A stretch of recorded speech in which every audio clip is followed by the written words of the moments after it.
जीवन में तीर्थ क्षेत्रों में दर्शन करने के लिए अवश्य जाना चाहिए, क्योंकि तीर्थ क्षेत्रों की आत्मा पवित्र होती है।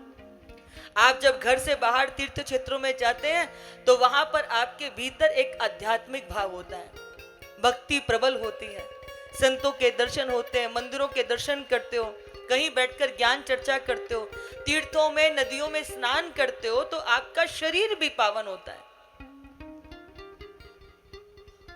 तीर्थ क्षेत्र गंदा है कि स्वच्छ वो महत्वपूर्ण नहीं है, पर तीर्थ क्षेत्र की आत्मा पवित्र होती है। जिस प्रकार गंगा में नर्मदा में स्नान करके हम पावन हो जाते हैं ना, भीतर अति विश्वास है कि यदि हमने स्नान कर लिया तो हमारे पाप दूर हो जाएंगे। ऐसे ही तीर्थ क्षेत्रों में जाने के बाद हमारे मन के अंदर वैराग्य भी प्रबल होता है। समय काल स्थिति परिस्थिति देख करके बाहर जाना चाहिए और वहां से उस भाव को लेकर घर में आना चाहिए और फिर घर को ही तीर्थ क्षेत्र बना करके रहना चाहिए। घर कितना भी स्वच्छ क्यों ना हो, परंतु उसमें काम क्रोध लोभ मोह मत्सर के कीड़े परमाणु जो घूम रहे होते हैं वो इतने सूक्ष्म होते हैं जो दिखाई नहीं देते। जो मोह का बंधन होता है ना, ये इतना प्रबल होता है कि ये दिखाई नहीं दे सकता। आसक्ति, ये आसक्ति आ तो सकती है पर जाना बड़ा मुश्किल होता है। एक बार एक व्यक्ति ना रेल की पटरी पर आकर के बैठ गया, तो किसी ने देखा, अरे ये रेल की पटरी पे क्यों बैठा है, थोड़ी देर में ट्रेन आएगी। और ट्रेन की पटरी पर तो जाकर के व्यक्ति तभी बैठता है ना जब कुछ बात हो जाती है, मन में दुख हो कष्ट हो। तो वहां से संत निकल के जा रहे थे, उनकी दृष्टि उस व्यक्ति पर पड़ी। उन्होंने जाकर के पूछा कि अरे भाई तू यहाँ पटरी पर क्यों बैठा है? बोले क्या बताऊं, दुखी हो गया हूं। आज मन में सोच करके बैठा हूं जैसे ये ट्रेन आएगी इसके नीचे कट के मर जाऊंगा, ये सारी संकट जो है ये सब खत्म हो जाएगा। संत ने कहा, इतनी सुंदर ये मनुष्य की काया है, जीवन है जो देवों को भी दुर्लभ है, और तुम इतनी सुंदर काया को नष्ट करना चाहते हो। बोले अरे आप तो महात्मा हो, आप क्या जानो गृहस्थियों का दुख। बोले मेरे घर में 2 पुत्र थोड़े बड़े हुए थे कि पत्नी अस्वस्थ हुई और उसका शरीर छूट गया। मैंने सोचा दूसरी को लेके आऊंगा, पता नहीं इनको अपना मानेगी कि नहीं मानेगी। सौतेली मां तो सौतेली होती है, इसलिए मैंने दूसरा विवाह नहीं किया। और इन बच्चों का पिता तो मैं था ही, उनकी माता बनकर के मैंने इनकी सेवा की, इनको पढ़ाया लिखाया, योग्य बनाया, इनका विवाह किया। मुझे 15-20 हजार रुपए पेंशन मिलती है। बड़ा पुत्र कहता है पिताजी सारी पेंशन मुझे ही देना, छोटा पुत्र कहता है पिताजी मुझे चाहिए। हर महीने इस पेंशन के पीछे ही कलेश होता है। किसी को मुझसे प्रेम नहीं है, मेरे धन से प्रेम है। इस स्वार्थी संसार को देख के मन करता है कि ट्रेन के नीचे कट के मर जाऊं। तो महात्मा बोले बस इतनी सी बात है, तो इस वजह से मरना चाहता है? छोड़ घर द्वार, चल मेरे साथ हरिद्वार चल, तुझे धन भी मिलता है, संतों का भंडारा कहना, तू भी प्रसन्न रहेगा, संत भी खुश रहेंगे, खूब आशीर्वाद मिलेगा। जैसे हरिद्वार की बात कही तो उसने कहा मुझे नहीं जाना हरिद्वार वरिद्वार। बोले क्यों? बोले उनको देखे बिना रहा भी तो नहीं जाता। ये क्या है? ये आसक्ति है, ये आ तो सकती पर जाना बड़ा मुश्किल है बंधुओं। और ये आसक्ति के मोह के धागे हमको बांध करके, एक बार क्या हुआ कि नारद जी स्वर्गलोक में पहुंचे।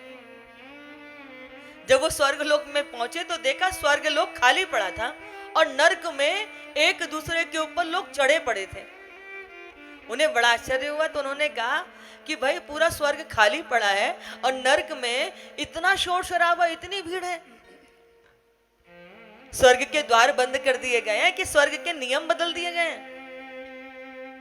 बोले ऐसा कुछ नहीं है महाराज, स्वर्ग के द्वार तो सब खुले पड़े हैं, लेकिन कोई भी स्वर्ग में आना नहीं चाहता। नारद जी बोले मुझे आपकी बात पर भरोसा नहीं होता। बोले नहीं महाराज ऐसा ही है। बोले अभी देखो मैं लोगों को लेकर के आता हूं। नारद जी पृथ्वी पर आए तो एक वृद्ध व्यक्ति घर के बाहर बैठा बैठा खकार रहा था, खांस रहा था। सारा शरीर पर उस जर्जर पड़ा था उसका शरीर, उसने उस वृद्ध व्यक्ति से कहा कि तुम यहाँ देखो कैसी तुम्हारी जर्जर काया घर के बाहर यहाँ बैठे हुए हो, चलो मैं तुम्हें स्वर्ग लेके चलता हूँ। वो नारद जी को डांट के पड़ा, कहता होगा तुम्हारा स्वर्ग वर्ग, मुझे कोई स्वर्ग नहीं जाना। बेटे बहू खेत पर काम करने के लिए गए हुए हैं, घर के भीतर कोई भी घुस जाएगा और इन छोटे छोटे बच्चों को कौन देखेगा। अपने नाती पोतों को खिला रहा हूं, मुझे तो यही में स्वर्ग की अनुभूति मिलती है, इसलिए तुम जाओ यहां से। नारद जी चले गए। कुछ समय के बाद फिर आए, लौट करके देखा तो द्वार पर कुत्ता बना बैठा हुआ था। नारद जी बैठे बैठे देख रहे हैं, घर के लोग आके उसके सामने 4-5 रोटी के टुकड़े फेंक के चले गए, इसने उसको खा लिया। बाद में नारद जी ने देखा कि बच्चे जो है उसको डंडे से भी मार रहे हैं। तो नारद जी ने उसके पास आकर के कहा, देख तेरी क्या दुर्गति हो गई है, कुत्ता बना द्वार पर पड़ा हुआ है, रूखी सूखी जूठन तुझे डाल देते हैं, ऊपर से तुझे डंडे से भी मार रहे हैं, चल मैं तुझे स्वर्ग लेके चलता हूं। तो वह कुत्ता कहता है कि तुम्हें और कोई नहीं दिखाई देता क्या जो मेरे पास चले आए? अरे घर के बाहर बैठ के रखवाली कर रहा हूं, अपने पुत्रों को अपने नाती पोतों को देख रहा हूं, इससे भी बड़ा कुछ सुख होता है क्या? मुझे नहीं जाना। कुछ समय बीता, नारद जी पुनः पहुंचे तो अब ये बैलगाड़ी में बैल बना जुत रहा था, शरीर से रक्त निकल रहा था। अब जब वजन ज्यादा भारी हो जाता है तो काया भी थकती है, और बैल बोझ को ना लेके चले तो मार भी पड़ती है। नारद जी आज फिर इसके पास पहुंच गए कि देख भैया अभी भी कुछ नहीं बिगड़ा, क्या तेरी स्थिति बनी पड़ी है, इनकी सेवा भी कर रहा है मार भी खा रहा है। तो वो बैल बना व्यक्ति कहता है, अरे ये बताओ कि तुम्हें और कोई दिखता ही नहीं है कि जब देखो मेरे पीछे पड़ जाते हो, अब मेरे पास दोबारा मत आना। अरे दूसरे का बैल लेके आएंगे तो धन देना पड़ेगा, कम से कम बैल बन के अपने घर परिवार वालों के काम तो आ रहा हूं।